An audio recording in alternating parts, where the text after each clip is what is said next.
Hello everyone, today we're going to make a maple fall tree. And as you can see, all the bright warm colors, this is what we're going to use. And we're going to make it look like the wind is blowing also. So let's dig right in. Here's our colors. Of course, red and yellow and orange. I mixed some yellow and orange together to get a golden color, and red and yellow together to give it a different color of the red. We've got dark brown, black, white. Then I mix a little bit of the black and the browning to make gray. Pull that color this way, and then green. So let's go ahead and get started.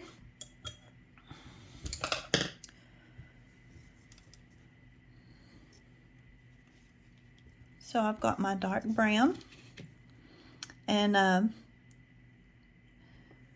just going to kind of play with this tree. See how I want it to flow. This is a nice thing about trees like this.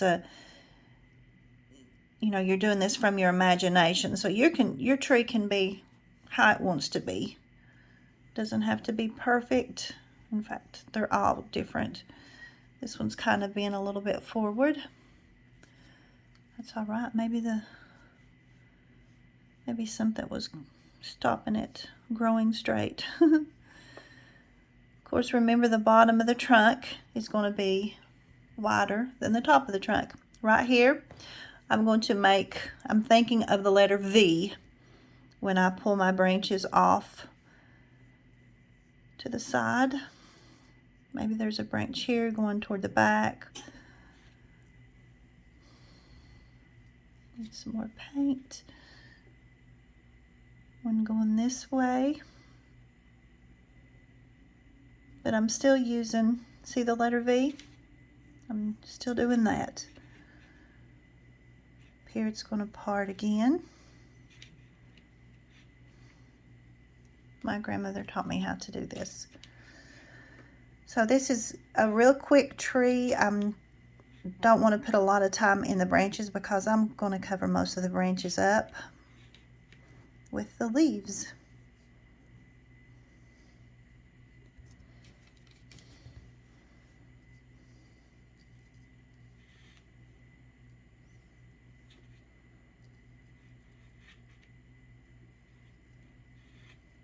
And some of this will not even show, so it's not a big deal.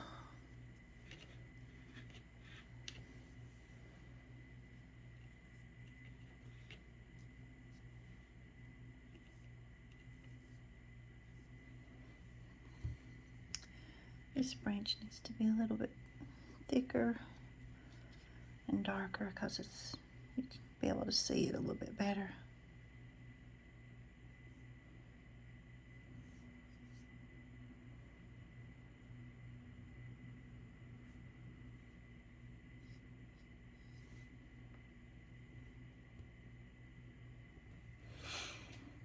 Okie doke. There's our tree trunk. Now I'm going to dive in and I'm going to mix a little bit of red with a little bit of brown. See that right there? Just a little bit. And I'm going to start dropping some shadow colors. Not much, because I really want this tree bright. But I need some shadows to make it just prettier. Also, while I've got this on my brush, I'm going to go down here and go ahead and put some down here because I'm going to have shadows down here also.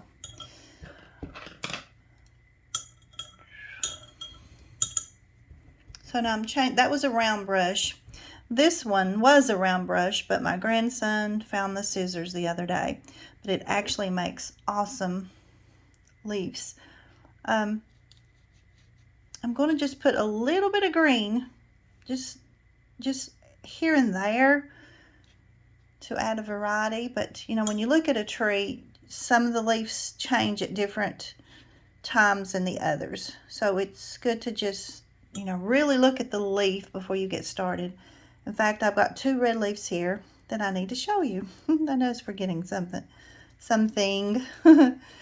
So here's one leaf See, it's got red and yellow and orange, and this one is just red with a little bit of brown. So there are all kinds of different colors up there. So here I'm going to go to the red and start doing my red. I'm not using as much water now.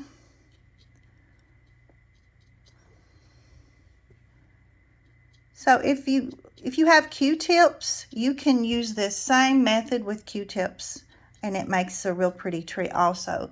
This is a easy project to do with your children or your grandchildren.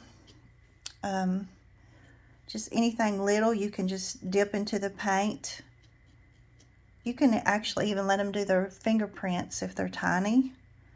Get you some watercolor that is light, or get you some, just watercolor and let them play with that and use their fingerprints.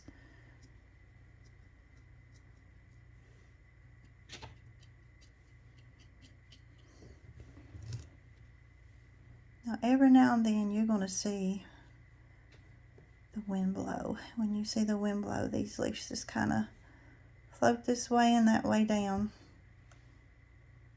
Going into my orange now.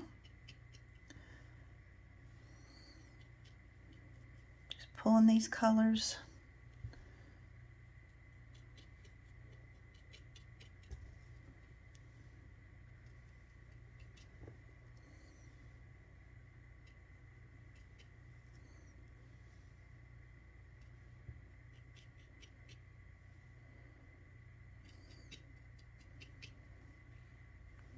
I've painted 3 of these and none of them look the same. So you're going to have some orange down here also. You're going to even have an orange on some of the leaf that might be falling.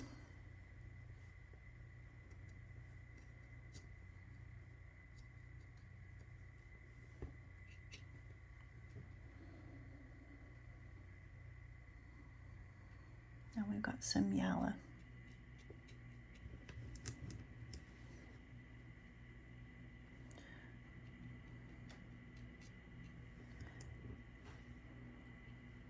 I don't know.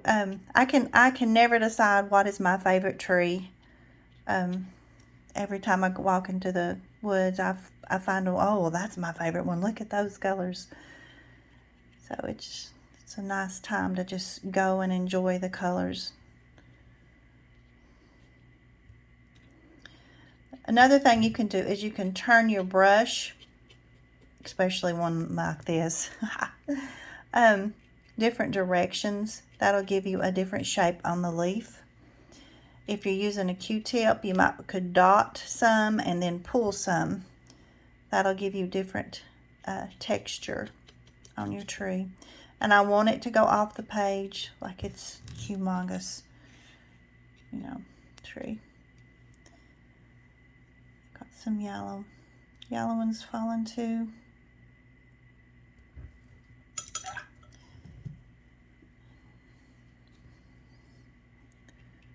Do some more red. Now I put a little water with that. I needed it to be a little bit smoother, softer.